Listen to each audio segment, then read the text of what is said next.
just because I'm just in the game. Again, this is the losers bracket finals of the Reddit Playdate Open. And we have got R2R going up against Dystopia. The winners will go on later today in the grand finals to face Lucid... What is their name? Lucid Legends, I think. And this game should be interesting. We just saw an extremely long, extremely tight game between these two teams. Both teams sort of effectively pulling off their strategy. Dystopia played an incredible tinker, and it just wasn't quite enough to give them enough counter push to counteract R2R. So what's really interesting to me is, what are we going to see in this draft? There are a number of questions I have. Will Dystopia respect ban the Death Prophet early? A. B. Will Tinker get banned out? C. Are Dystopia going to go with a Chaos Knight Wisp strategy, which has failed against R2R twice now? D. That's enough questions for now. But those are some primary questions that I have. Because I think if you're Dystopia and you've scouted out R2R's game yesterday and you saw the game 1 in the series just now, you're sort of thinking, if this is their primary plan, how can we disrupt this plan? Clearly, it's not with the Chaos Knight Wisp, because even if we get those ganks, that's not quite pulling it off in the longer term for us.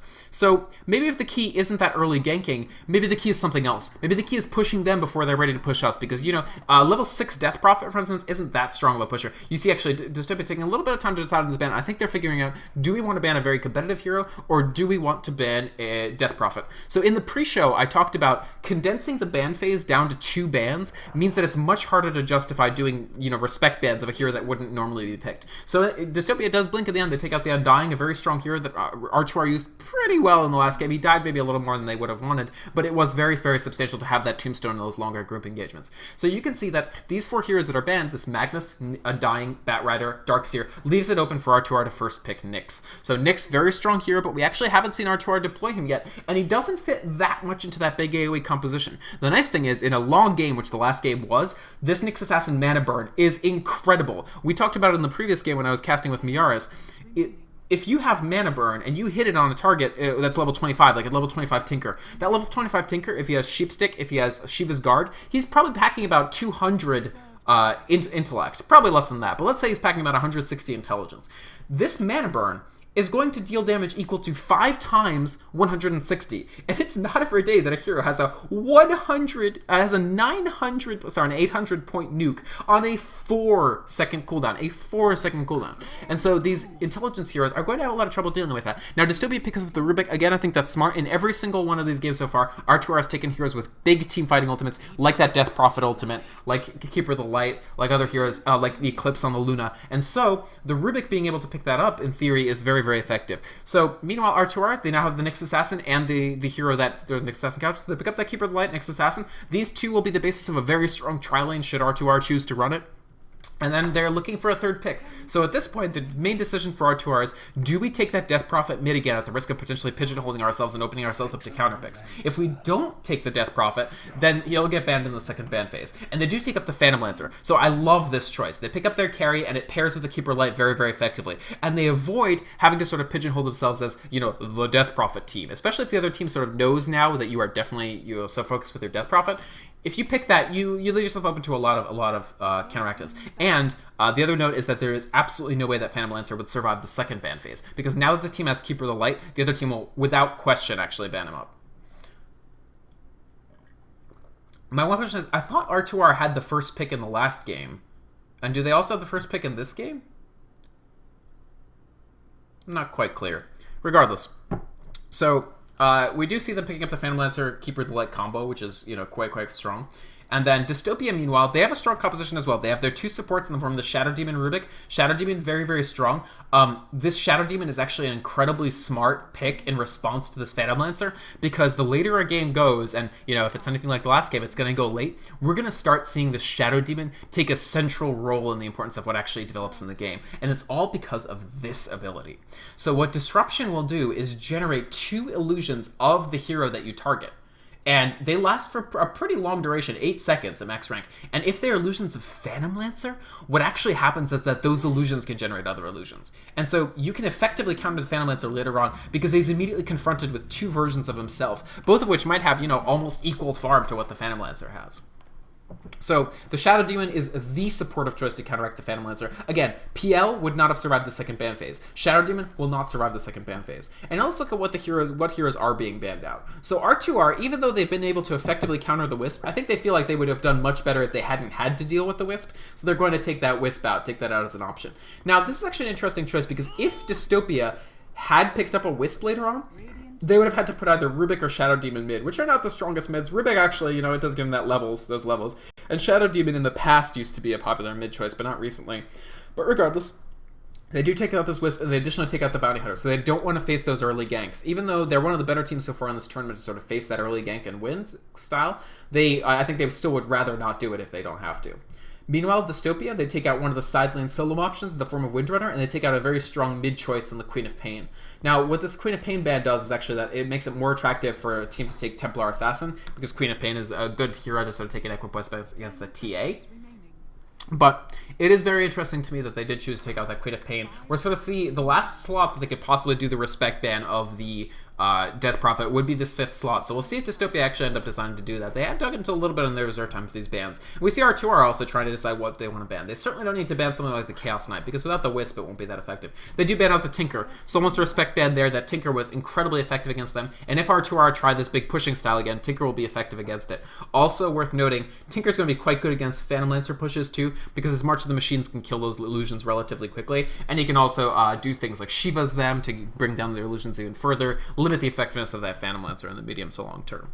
So smart ban here. I think Dystopia played an absolutely excellent Tinker on Adjutant here, and they do ban the Death Prophet. So respect ban for respect ban. These 5th bans, not things you commonly see banned at these sorts of games, but they do actually decide to take those out. I think is absolutely smart. Take out that Death Prophet, the sort of linchpin of the strategy that R2R have been running. See what else they have up their sleeve. See what other strategies they actually have in their pocket, and if they're versatile enough to go without their primary mid hero.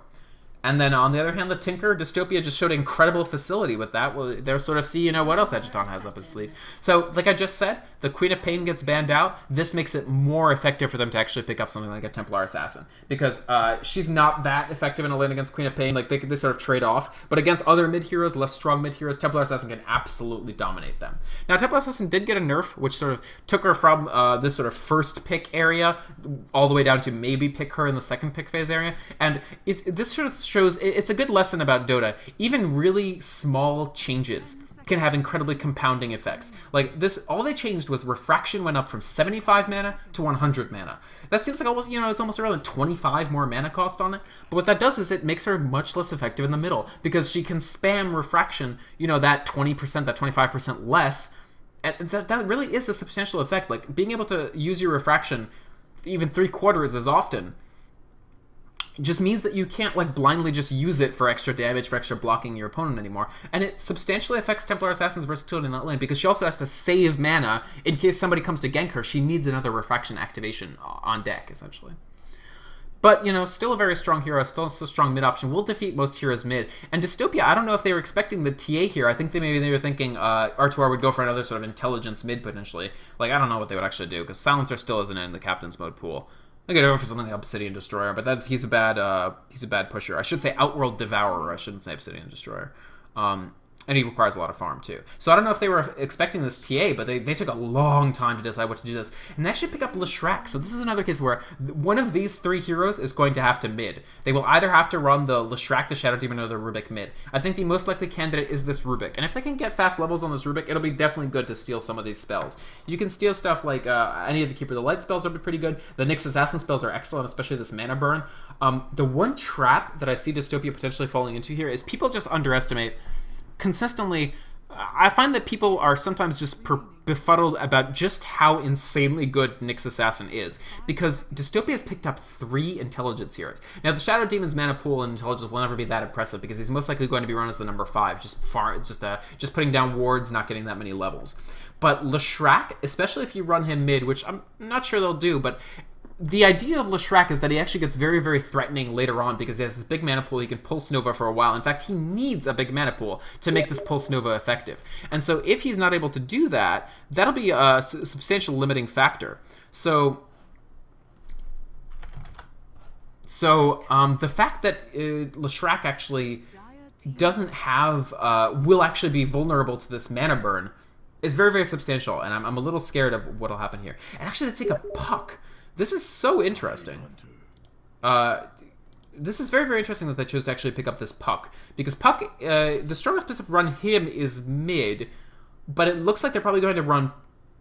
Actually, I have no idea. Solo. This looks like it might be a solo lane puck, which is scary. It is scary to be a solo lane puck because she's so unsurvivable unless she manages to have perfect... They need good execution on this puck. They need to make sure those phase shifts hit off, and she's able to escape easily with the illusory orb. So keep a look on Siren. This is actually the player who was running their... This is interesting. This was their Luna last game. So their primary carry from the last game is now... I guess he's running support. Who are they going to run solo? Nyx? This is interesting. Oh, it looks like they're on a safe lane solo puck and another aggressive tri-lane. So Keeper of the Light, very strong in an aggressive tri-lane, because if the enemy supports are somewhere around here, you can Keeper of the Light project here and really do a lot of damage to them, make them ineffective against actually harassing you. So it'll be the TA mid, the puck solo safe lane, and this aggressive tri-lane here. Meanwhile, for Dystopia, actually let me introduce the players too. Oh yes, we're going to get the Panda Bear for Lone Druid. This is a new cosmetic upgrade for the Spirit Bear that turns into a panda. I absolutely love it. So we've got DY Dragon Master up on this Phantom Lancer, their primary carry. He needs to get a lot of farm to be effective. It is very gutsy to put your Phantom Lancer in an aggressive tri-lane because he is a hero that absolutely needs farm. He's not like Luna. If you don't get farm on your Phantom Lancer, he is not going to be useful. And so you got Random Hero, their mid player. Excellent, excellent, excellent Death Prophet play. And we'll get a chance to see him on another hero here. We'll see him on the Templar Assassin. Then we've got the support players, 151 and Big Sticks. 151, looks like Keeper of the Light is a core hero for him. He did die a little more than maybe you'd want last game, but still a good support player.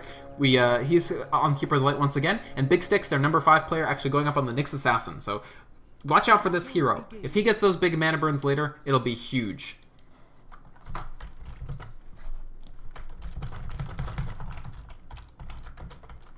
And then finally Siren, who played the Luna last game. He's actually on the Puck in the solo safe lane this game. And this time, they have managed to get a solo versus solo matchup. So Puck is going to get the levels. She's not going to be in that much danger against this Tidehunter. Tidehunter, pretty strong side lane solo hero, but again, he will not be able to effectively anchor smash the Puck just because he has to walk all the way up to the Puck for that to actually happen. So this will be a lane where both heroes will get the levels. And that's great for Tidehunter, and it's great for Puck. Two heroes that you really want to have those things on. So we have Casper on the Tidehunter. He's the solo lane hero. He played Bounty Hunter in the last game and he's going to go against Tidehunter this. We've got Adjutant in the middle. He's their middle player. We saw amazing Tinker play from Adjutant last game. We'll see how his Rubik is, how his mid Rubik is. So a mid Rubik, very different hero from a side lane support Rubik. So definitely going to see a lot more action coming out from Rubik this game. And then we've got Enjoy on the Shadow Demon and Mach as the Leshrac as their two supports. And then Lazius, who was the Chaos Knight last game, their primary farmer, up on the safe lane Lone Druid. So definitely going to be an interesting matchup. I'm very, very excited to see what happens. Templar Assassin, I think, is somewhat favored against Rubik, although the increase in mana cost on the Refraction is going to be consequential of this lane. And then Puck and Tidehunter, I think, should trade no problem. They're both going to get the farm they want. If these Anchor Smashes keep hitting effectively, this is actually going to be a lot of damage going on Siren, because he is very, very low health, and he sort of wants to save... well, he can phase shift whenever he wants, but still, he's going to have to be very careful with his phase shifts to make sure that he doesn't get Anchor Smashed that much.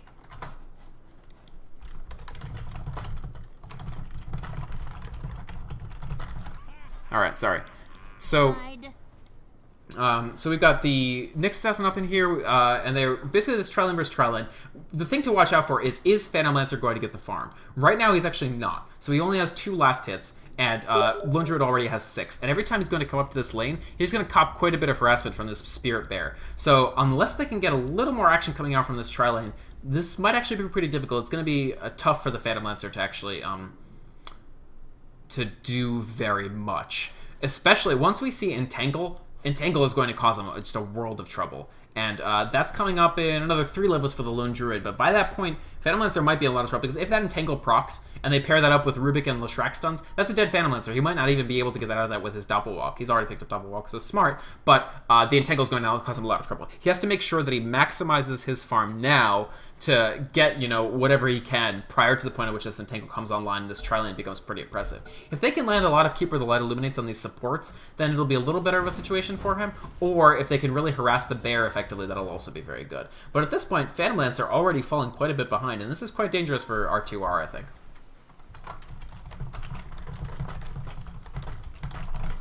Sorry, I just had to respond to my co-caster who just came back. Alright, so let's take a look up in the middle. Actually, we have a gank coming out. So these two supports are smoked. They again want to... They know that the linchpin of R2R strategies so far has been the play of Random Hero, because he gets so far ahead in the middle, he plays so well, and he pushes the lane in quite a bit, that the situation that arises is that the carry player, so in this case, DY Dragon Master on the Phantom Lancer, but in past games, Siren on the Luna or on the, what was he playing? The Gyrocopter, what have you. They start really behind, and they're able to catch up just because Random Hero is able to generate opportunities in the early to mid game. So if you can gank him off, that'll be very, very effective. And they are very patient. Look how patient the Shadow Demon and Leshrac are. They're just waiting for the perfect opportunity to pick off this TA. And again, he only has so many activations of his Refraction. It looks like they may have to give up. He happened to go towards the rune at the time that they wanted to get him. And they actually see him, so you see them pinging off, R2R pinging off the fact that the Shadow Demon and Leshrac were here. So the TA was aware of the danger as soon as they came in. I forgot to notice that they did come in. Oh, they came in on smoke, so he didn't know, but he had to get lucky by going for the rune, and now he's sort of pretty much completely safe because they have vision. They wasted that smoke, and they were sort of forced to leave the lane. Now, during the time that they left the lane, you can see Phantom Lancer finally got the opportunity to get a few last hits. But again, this Lone Druid is developing very quickly, and actually in the middle lane so far, Agiton is pretty substantially ahead, especially considering Rubik versus TA. TA can do quite a bit of harassment damage on Rubik, but Rubik does have better rage for a few levels. You can see the attempts to aim the bounce hits onto the Rubik to give him a little bit of harassment. This pushes the lane, but on the other hand, if you can harass the Rubik enough, it's okay to actually push the lane into him. But Fate Bolt going out, so this lowers TA's damage. And again, you can see she's now out of mana for that Refraction. And so this Rubik is going to continue to, I think, do extremely well in this lane, already getting a bit of an advantage here. Phantom Lancer getting his okay farm. He's catching up to Lone Druid just that tiny bit. And Nyx Assassin, meanwhile, Nyx Assassin and Keeper of the Light getting a little bit of extra experience by picking off these creeps here in the jungle. Keeper of the Light, very good to farm the jungle with, because as soon as this rank 2 Illuminate, this is a substantial amount of damage just to these jungle creeps. And they've transitioned to, they are going to harass this Lone Druid a bit. So one of the strengths of this lane with the Phantom Lancer and the Keeper of the Light is you can use this Chakra Magic, you can use some of the cooldowns of this Chakra Magic to actually give mana back to the Phantom Lancer, so you can consistently use Spirit Lance. And I think they actually would be better off using the Spirit Lance against the Bear, just because it has no magic resist, whereas the hero has 25% magic resist. I think they need to use Lance on the Bear, actually. They almost certainly should be harassing this Bear. If you can take the Bear out, Lone Druid has much more of a tough time last hitting. Like, you take it out and take out the cooldown. In fact, they should stun the Bear right now, in my opinion. I think they should be doing the maximum on the Spirit, because they have an essentially infinite amount of Spirit Lances if they use Chakra Magic, and the Bear is the main danger. Actually, a huge entangle here. Excellent defensive. Actually, the Shadow Demon Disrupt almost ruined the Leshrac stun there. He is forced to resummon the Bear, so I think the key for R2R to not lose this lane, and I hope they have the presence of mind to actually do it, is to harass this Bear as much as possible. If they can get rid of the Bear and it can't get Entangle procs off, the lane completely changes configuration. This Phantom Lancer will have a much safer lane. It'll be much harder for the Lone. I really don't agree with this Lance on this Lone Druid. It'll do some damage, but it does 25% more damage on the Bear. And the Bear is the primary source of last hitting for the Lone Druid early on. Like, it has a little less damage than him, but the concept with the both that it can just absorb all the damage and Lone Druid can. I don't know. I really think they should be picking off the Bear if they can. So, regardless of that, let's take a look at the bottom lane right now. We see Puck getting a somewhat an advantage. This is sort of typical for a melee hero versus a ranged hero. The Puck is going to get a little more than the Tidehunter is. But the other important thing is that he's actually quite a bit ahead in levels. Tidehunter is about his level 6, and that's really all you want from a Tidehunter this early, is to hit his level 6 in a timely fashion. He will hit it before 6 minutes, and that's great. Level 6 at 6 minutes on a Tidehunter, ready to start using that Ravage to win team fights. He can teleport up here and get quite a few kills if he so desires, when he's able to, when there's a good opportunity to do it. For now, he's just trying to build up his levels, get that level 6. He does, actually, but the Puck is now a full level ahead here. So again, the solo safe lane Puck is able to get the levels. Now, all they need to do is to make sure this Puck pick pays off. They need to make sure that in all team fights, Puck is able to do things like land a big silence, land a big Dream Coil, make sure the Dream Coil isn't stolen by Rubik. And so if they manage to do that, then that'll be great. If they don't, then that's not so good. Now, Lone Druid's farm has slowed down a little bit. The Phantom Lancer and Lone Druid are converging. Now, if we look at the level graph, we'll see that the Lone Druid is doing substantially better. So, once again, you can sacrifice your XP on the supports for the carry in this side lane. You can't do it in an aggressive tri-lane nearly as well. So this Nyx Assassin and Keeper of the Light are stealing essentially some of the experience that the Phantom Lancer would be getting. And so farmer versus farmer, the Lone Druid is level 6 and the Phantom Lancer is level 4, and they're still harassing the Lone Druid. I just think this is a mistake, especially now that he has Tranquil Boots. The Bear can't actually use Tranquil Boots because it has no mana. So they need to harass the Bear as much as they can, because the Bear can't heal that damage back up. The Lone Druid has no problem with it. I don't know. Whatever. I'm going to stop talking about that because obviously it's a lost cause here. At any rate, the nice thing is they are getting more levels on the Keeper of the Light and the Nyx as a result of sort of leeching the XP here than the Leshrac and the Shadow Demon are getting. So Leshrac, Shadow Demon still still level 2. This is a very well-placed Sentry Ward here. It is worth noting you see the Mana Burn coming out from Nyx. He actually takes that rather than the Spiked Carapace there because he knows that Dystopia are going to be focusing Phantom Lancer if they focus anybody in this lane. And so smart play from him there. We do actually see that Puck has pushed out Tidehunter. Where is Tidehunter? He's up here. No? Where the hell is Tidehunter? Yeah, so they move Tidehunter up here. He does want to get that big Ravage. Note this Sentry Ward here. If they manage to catch Bounty Phantom Lancer here, even if he doppelwalks, the Sentry Ward range is sort of like this, so they will be able to see him, they will be able to pick him off through that doppelwalk, and that'll be very substantial. Getting that kill, especially a first blood up on that Phantom Lancer, will be big. But on the other hand, check out how good Puck is doing. He's got his Arcane Boots already on this hero, and he's the highest level person on the map, so this Puck definitely developing, definitely going to be strong. The flip side is, this Tidehunter is very dangerous. A calamitous thing could occur in this top lane. And now that the Tidehunter is here, Phantom Lancer is once again unable to approach the lane. He's in a lot of trouble here if he actually tries to approach. I still think I did say I'd shut up about the bear, so I'm gonna shut up about the bear. And now, actually, Dystopia is seeking to do a little push here. If they can get the Entangle proc off on Phantom Lancer, this would be very, very dangerous. A stun goes out on the bear, and the Illuminate will do a lot of damage to it. Actually, it goes through 3 heroes. So again, the more heroes and the fewer creeps there are, the better your Illuminate is on Keeper of the Light. Because if there are a lot of creeps, he's just going to steal farm and push the lane. But if there are no creeps, and there's a lot of heroes, he's going to deal a ton of damage to the heroes that they have to sort of heal. And we get another resummon on the bear. So now this is I'm going to shut up about the bear. So they do have good anti-push. It's hard to push into this lane because they have this constant anti-push from the Keeper of the Light. And I gotta say, having 4 players up here for that long, the Tidehunter was unable to do anything. You see, he's still level 6. He barely got an XP from that. And during that time, Puck became the most farmed person on the map. He's now 43 last hits. You can see that the Templar Assassin has managed to equalize this lane. You see, Rubik actually now he has level 6. He stole Refractions. That advantage that the Templar Assassin gets from Refraction is completely counteracted. But they're about even. A little tiny bit of a last hit advantage for the Templar Assassin, but not one that I'd actually regard as extremely significant. And they're about the same experience, too. But what is important is that Tidehunter is now substantially behind the Puck. Now, Tidehunter's big ultimate spell is bigger than Puck's big ultimate spell. But Puck has a number of other features that also make her an interesting choice for a hero. The silence is quite effective, this blink can do quite a bit of damage, and just it's an interesting hero. And now, Puck is... Oh my... I am the worst. I do miss the first button. Actually goes out on the Shrek. Shadow Demon able to counteract it, but again, now that the Tidehunter isn't there, they're feeling a little better about this position. I'm really sorry for missing that first blood. I'll try not to do that today again. So that's my first and only first blood miss of the day, I swear. The next thing is Lone Druid getting very, very good. He's level 7, about to hit level 8, and this Phantom Lancer is still level 4. And they do manage to get the deny up in the bottom lane, so Puck does get a tower down. That's some gold across all of R2R, but the deny is substantial. Puck doesn't get that extra little dose of gold. And so the nice thing for them is this Puck, look, level 9 to the level 7 on the Tidehunter. But that's a much smaller differential than the differential between a level 8 Lone Druid and a level 4 Phantom Lancer. This is going to be a huge problem for R2R if they don't find another slot for this Phantom Lancer to go to.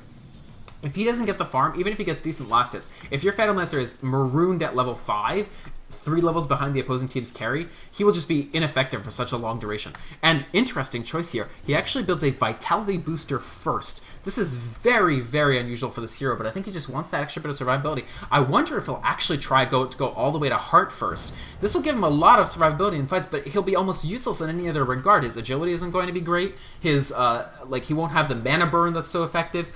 Keep in mind, any Diffusal Blade that he builds, actually Rubik copping a ton of damage in the middle there. He's forced to go all the way back. So TA doesn't get that kill, but Rubik copping a lot of damage, and that's an additional advantage to that TA. So good news, TA doing great, Puck doing great. Very, very bad news, Phantom Lancer way behind. And if he goes for that Heart, he's not going to have that great Diffusal. The Diffusal is going to be so effective in concert with that Nyx Assassin to take away this Shadow Demon mana, to take away especially this Leshrac's mana. And Tidehunter is a hero who at rank 3, his big stun, his big AoE stun, costs 325 mana. And his mana pool never actually gets that high. So mana burn, very, very effective against that hero as well.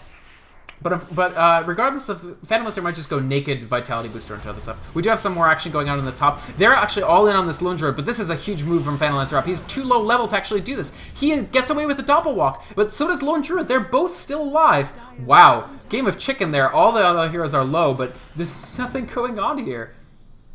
And Rubik actually is up here. He stole that Spirit Lance. That's going out on, it looks like on Templar Assassin or maybe on Puck. So lots of heroes rotating up. We just have the Tidehunter getting more levels in the middle, trying to catch up to the levels of that Puck. But now we have all 5 heroes from R2R up in this top lane, and we have 4 heroes from Dire from Dystopia up in this top lane as well. The Leshrac actually disconnects, so obviously they very, very, very much need to get him to reconnect for this fight.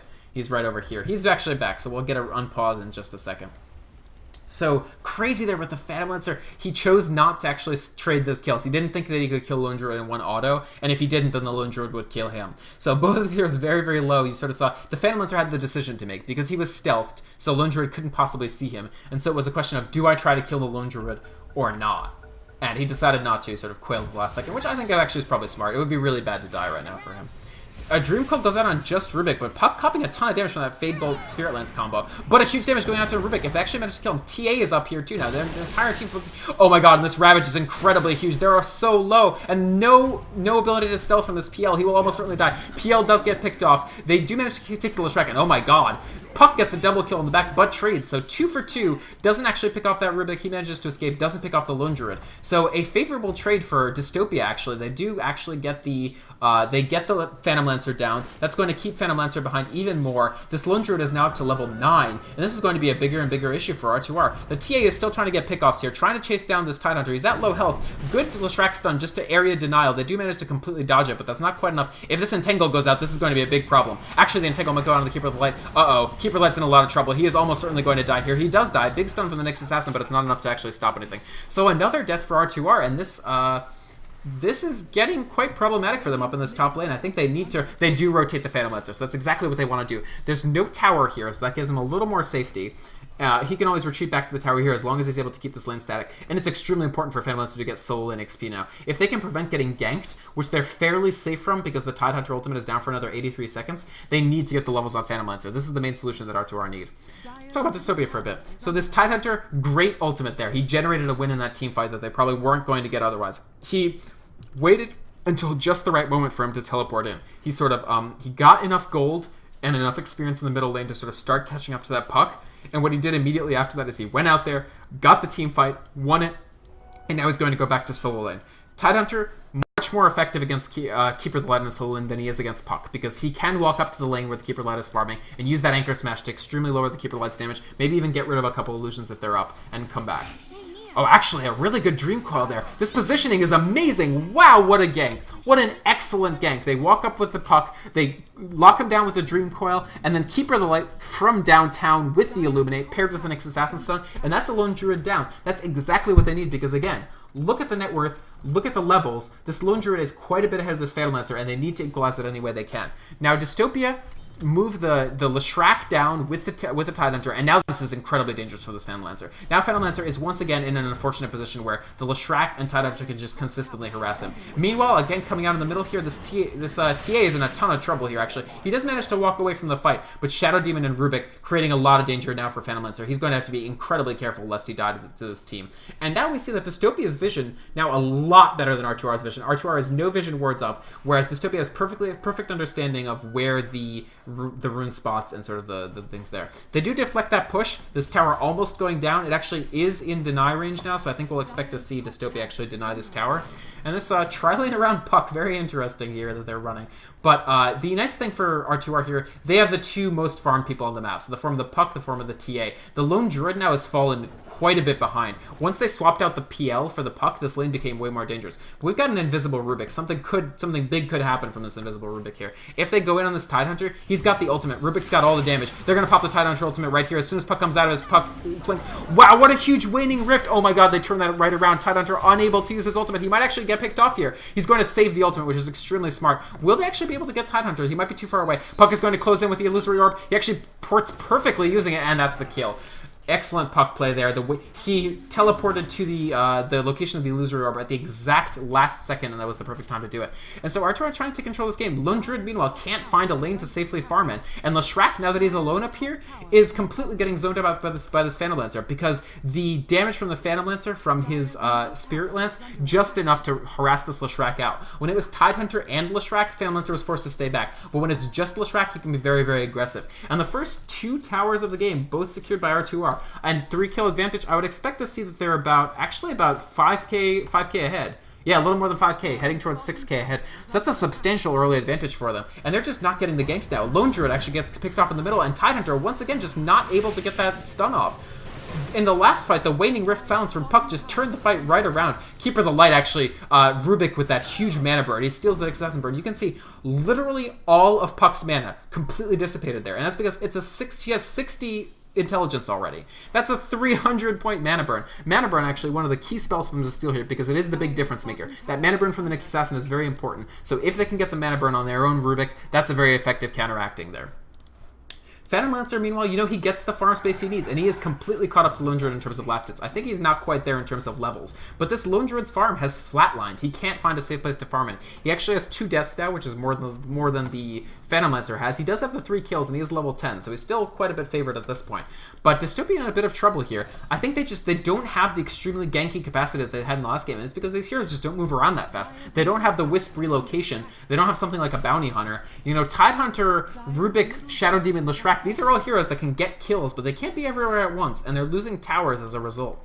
Meanwhile, at this point, Phantom Lancer is starting to eke ahead of that Lone Druid. They're getting to the point where they can push with part of their composition and get safe far from their carry with the rest of it. So a tough position for Dystopia to be in, definitely. And this Puck pick turned out to be very, very excellent. He actually has his Blink and 1800 gold. I think if you look at the Tidehunter, he doesn't quite have the Blink. He's actually picking up wards, so he won't have that Blink for a very long time. And Blink would be a key spell for them. If they can Blink, and basically this is a game of initiation. If Puck wins the initiation war and silences a big chunk of Dystopia's heroes and dream coils them, it's going to be very, very tough for Dystopia to win that team fight. Because Tidehunter's Ravage isn't going to be right at the time they want it. They're going to lose heroes, and it's going to be tough. If Dystopia gets the initiation, if Tidehunter starts with a Ravage and they can pick off the Puck quickly, it's going to be very, very tough for R2R to win that fight. Because, the Phantom Lancer still isn't that effective at this stage. He just built the Vitality Booster for survivability. He's going immediately towards that Diffusal Blade that I said would be pretty consequential in this game. So that's a smart pickup for him there.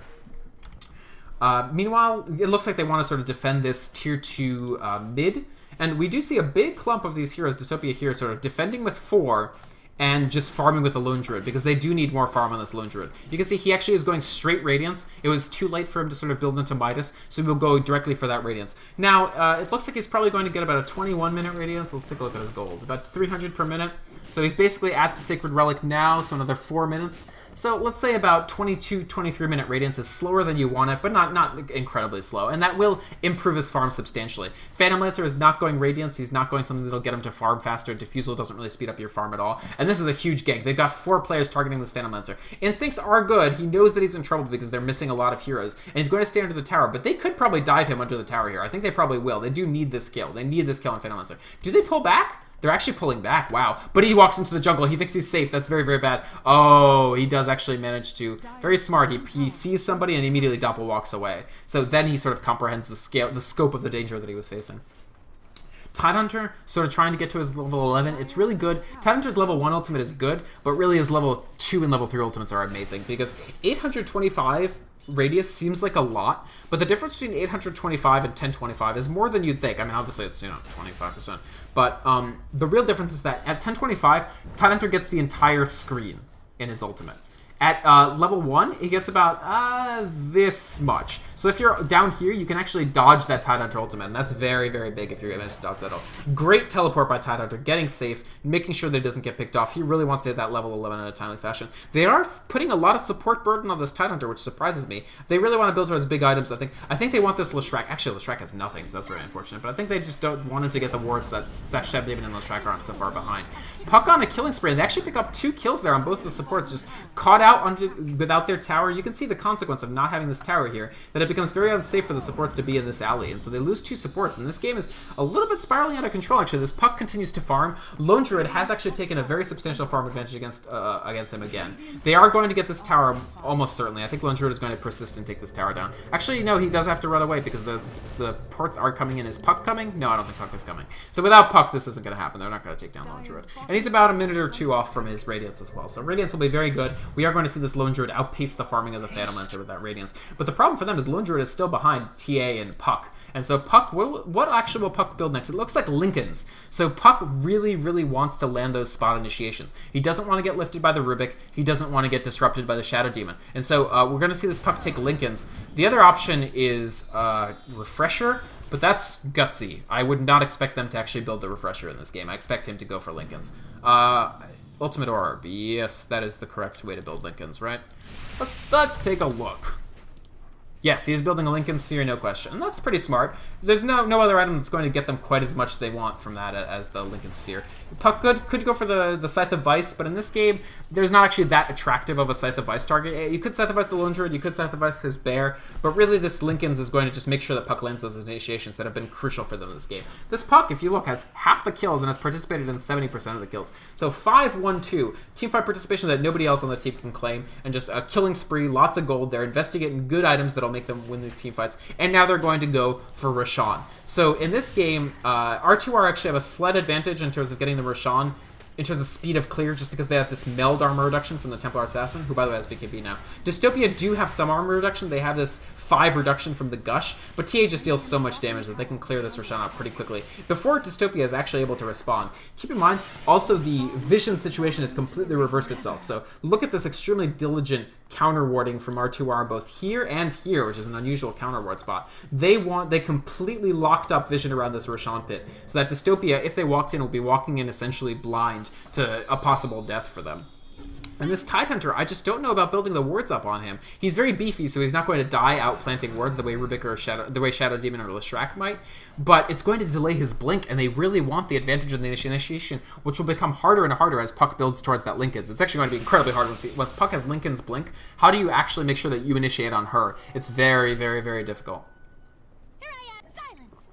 And so this Puck pick so far has just been great, and I thought that the aggressive Tri-Lane would bite them. And it did. This Phantom Lancer needs a lot of time. But right now they're effectively constricting the options of Dystopia to have most of their team just defending towers, which is giving the Phantom Lancer all the time in the world to build out his items. You can see that he has his Diffusal Blade. Most likely, I think he actually will just build that Heart now, and he's a decent way of the way there, because, you know, he built that Vitality booster first. So he can now convert that into a Heart now if he so desires. Nyx Assassin chasing the Shadow Demon with Vendetta. They're going to try to get another support kill. The stun will go out. He doesn't use the Vendetta damage because he sort of wouldn't have caught up. And the Shadow Demon defensively disrupts himself very intelligently. This Nyx Assassin will probably cop a death from this. Tidehunter Ultimate does go out, but the Templar Assassin BKB just in time, and Dream Coil is out. The Puck once again with the perfect initiation at the perfect time. This Templar Assassin BKB is going to cause her to just rampage through their team.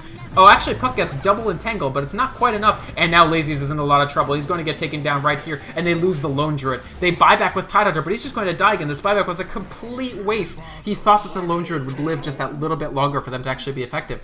But that's a Lone Druid down. That's 4 players down in exchange for just a Nyx Assassin. And Puck somehow manages to get away, finishes her Lincoln Sphere, and now it's going to be very, very difficult for Dystopia. They probably are going to have to go into pure smoke gank, we're behind mode. We have to be able to catch this Phantom Lancer somehow. We're going to smoke around the map, we're going to try to pick him off, and just, oh, and they're actually called GG. So I think that first game was so long that they sort of, they're behind enough in this game that they just don't want to do it anymore. The first game just took a lot of the wind out of their sails, and that's going to be the end of this losers bracket series. So interesting game this time. It really seemed like Dystopia might hold R2R off, but the Puck just got too developed. Excellent initiation, some really critical Dream Coils and Waning Rifts, and it just allows R2R to roll over Dystopia in the second game. They didn't manage to get the ganking supremacy or the Tinker that they really wanted to sort of counter push R2R, and so we've got R2R moving on to the grand finals, which will be in a little over an hour. So they're going to go up against Lucid. I keep forgetting what their name is. Lucid Legends? Regardless, they will go up against LL, and that should be a fantastic game. LL, a team that's done very, very well for themselves in this tournament, but so have R2R, honestly. So that'll be a best of 5 series, and that will begin at 5 Eastern, so 1 hour and 15 minutes from now. I'll put up a countdown timer. And thanks for watching this series. It was very, very good, especially that first game was just incredibly epic. And R2R managing to, eke out those wins and move on to the grand finals of the Reddit Playdate Open Tournament. Thanks for watching. We'll be back in just a bit.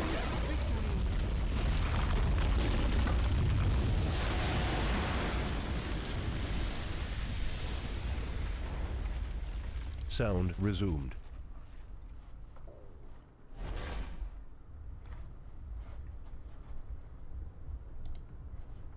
Yay. Heyo. I thought that was a pretty good cast. Nice. I kind of got thrown off. It's probably because I got my dick sucked like 2 hours ago. Whoa. Whoa. Whoa.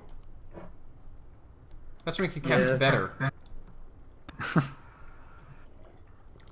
Interesting game. You crazy Germans. Yeah, that was an interesting game.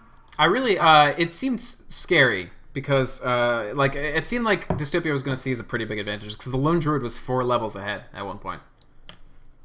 Yeah, but at the same time, the Puck versus Tidehunter bottom lane, Puck's going to win that every time. Oh, yeah. Same I with mean, Rubik Tide TA. did okay, honestly. Yeah. But what they actually did was really smart. Like, the Tide moved to start team fighting and winning top, and the Puck just stayed, like, a couple minutes longer, and it made the Puck so huge, like, really huge Puck play. Yeah, he played a great Puck that game. Also, the Tidehunter, when he rotated to gank, he didn't get anything out of it, which could have been game-changing. Yeah, the first game. Yeah, well, he got one very effective one, but that one huge play where the Puck silenced the Tidehunter as he was about to ultimate, like wow, Yeah. that was an easy double kill for Dystopia, and they just turned it around completely. Actually, I really liked the big pickup and his play against Temporary Assassin mid because he just used the telekinesis and threw her into the breach or into the Rosh pit to save his own life. On the other hand, he didn't have much control over the mid lane, so also he did like 1 or 2 stupid things with getting Illuminate and trying to charge it when getting picked off by Puck in 2 seconds after. Right. Yeah, I thought the Rubik actually, the mid versus mid matchup, Rubik did better than you would expect just because TA is such a dominant mid player. The Rubik did quite well, but then actually in the team fights, he got a lot less done. Like, you really want that mid Rubik to almost dominate the presence in those team fights, and he wasn't getting it. There really wasn't too many huge spells from Distill, though. Like, what's Distill? Refraction's good. The Dream Coil is good. Really, that's hard to get. that's true that they Only didn't have spells that that many was turns. still off of Puck. Yeah, I mean, the Puck spells would have been big. Nyx Assassin has a number of really attractive spells, like especially that Mana Burn is just so good. Yeah, but early on, it's Not not, that early. great. Yeah, you're right. He used And it he once did on a lot Puck, of and it like that, took so Puck's entire mana pool, and I was like, heh. That's an OP Yeah, ability that's what right I was there. also seeing and pointing out. Yeah. Puck is like, I mean, Nyx is just ridiculous. Such a good hero. Like, Yeah, he is. the spell you take last, like you build Mana Burn last, and it's like still like ridiculous. Like his worst spell is better than most heroes' best spells. That's true. I mean, it just came down to me to they really won 2 out of the 3 lanes, and the other lane, Dystopia, didn't win outright. They just had a small advantage. They did get the advantage over Phantom Lancer, but then they couldn't actually. Once he switched lanes, they had a lot of trouble actually still ganking him. If they had kept the PL down completely, they would have been in better shape, but they didn't manage to do it. And the Lone Druid died as well. I have a question. Do you think they GG'd early? Or do you think... I mean, obviously they did it because they had an 80-minute game. Like, I think get they it. did I too completely early. get it. But was it... Like, did they have... How much of a chance do you think they had? Not much, but they definitely had some chance for a comeback even then. They were down by a lot, but I think it was a little bit early.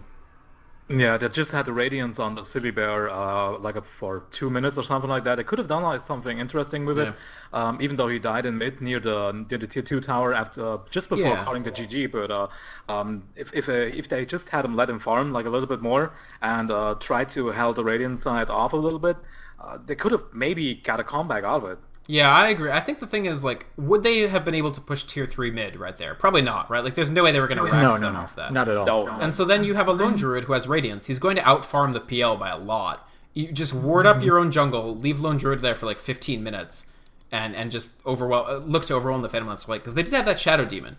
If in a long game, Shadow Demon is going to wreck PL. Yeah, that's true. At the same time, though, Phantom Lancer's farm is really on par with Silly Bear, in my opinion. Because he can just send illusions to so many camps at once in so many lanes. That's true, but That's without true. Radiance, it's not gonna do as much as I think the Lone Druid can just put out. At least in the medium term, because he was going Diffusal Heart, so it would take him a while to actually make those illusions do a lot of damage. I didn't notice he was going hard after Diffusal. I mean, we didn't see, but he had 3K banked and he had the Vitality booster, so I think he's probably gonna make hard out of it. Yeah, that sounds like hard. But yeah, no, interesting game. So I actually have not seen any games of Lucid Legends, the team that's they're going up against the grand finals. Did anybody commentate their games earlier? Yeah, I actually commentated their first game against R2R because they were the team that knocked R2R down. Oh wow, so this will be fun. Yeah. What was that game like? Movie. It was interesting. R2R didn't really do their push strat at all. They had a much more conventional strat. They had like an anti-mage and a few other things. Uh-huh. And so what did LL go for? I don't really remember that much. It was the first game I casted yesterday. Right. So actually, with Dystopia out, that takes out the only team that that LL never beat, because of course Dystopia had to concede the winners bracket final. Yes, that's correct. But yeah, it'll definitely be interesting to see the rematch. So having seen both teams, Roar, who do you favor for the grand finals, and in how many games? I'm gonna take R2R in 4 games because I think R2R has been playing a lot better, and they're really on fire right now, as far as I can see. Yeah, that's League of true. Legends definitely good though. Yeah, the last few games R2R has pulled out, like they really just their composure is so good. Like even like they avoid a lot of ganks like that a lot of people would just immediately fold to. Like even when they don't have vision, like they know when they're in trouble and they'll like pull together or they'll put somebody in the jungle or something. Yeah, their coordination and their chain stunning has been on par the whole game. Yeah, for sure. Tez, do you have a grand finals prediction? Actually, I'm gonna go with Lucid Lunatics. They dominated all their games, as far as I know, and did really amazing plays. As I've heard, the things I couldn't see, or when I was like sleeping and stuff, and Trevor and Kat told me, were like very convincing. R2R has really good plays, but I don't know if it's enough for Lucid Lunatics. Like that really dominated a lot. And like Roger said, they were the reason why R2R ended up in the losers bracket in the first place. So, what round did they actually play in the winners bracket? Ooh, it was not one of the early ones, I think. It was a bit later on. I think it was winners round 4. Let me check. Yeah, it was winners round 4. R2R. One of the interesting things to me is that I don't know how this will shake out really, but R2R are going to come in having played a lot of games and a lot of really long games. So on the one hand, they're hot. They're like, they've been practicing together going through this tournament. But on the other hand, Lucid Legends are going to be super fresh. Yeah, R2R definitely has like a bit tiresome attitude right now I could think of because I just had like 2 really long games, well, a really long one and a short one, but they're gonna be a bit outburned by now instead of Lucid Lunatics, which will be, like you just said, fresh as hell. Yeah, at the same time though, R2R, they've only played 2 games today. One of them was obviously intense, but now they have over an hour to rest up. They do have some time to And I'd rest. rather take a team that's warmed up over a team that's completely fresh, because it usually takes you a game to really hit your stride. So maybe Lucid Lunatics is going to do some warm-up games ahead of time, though. That's true. Yeah, They I could see that. possibly. So the other factor, of course, is that this is going to be EU versus NA, right? Because R2R are not a European team, are they? I believe they are, actually. Oh, they are. But I Oh, could be okay. wrong. So I know USA has European. already died out then. Because I know that Lucid Lunatics are they're Swedish, right? Oh, I mean, I'm sorry, I think I misspoke. R2R, I believe, is an American team, not a European team. All right, so we are going to have the continental drift there, right? So we're gonna have like US versus EU, and that's actually this is the sort of things you hate to talk about as a caster, but like the fact that the games are gonna start at like 11 Swedish time, we're gonna see if that wears on Lucid Lunatics after a while. Yeah, it's like if it been goes weird. to 5 games, imagine being in game 5 of like 60-minute game series when you started at like 11 p.m. Oh yes, that's gonna be hard for them. Like even if they just imagine if they're like 4 people who need to get out of bed at 6 or 7 a.m. That's gonna be wow. On Sunday too, not even on Saturdays. Yeah, that's gonna be hard for them. Being German myself, I'm gonna have the same schedule. Right? Yeah. They get to work tomorrow. They're like, "Why are you late? I was playing for $50." Yeah, I got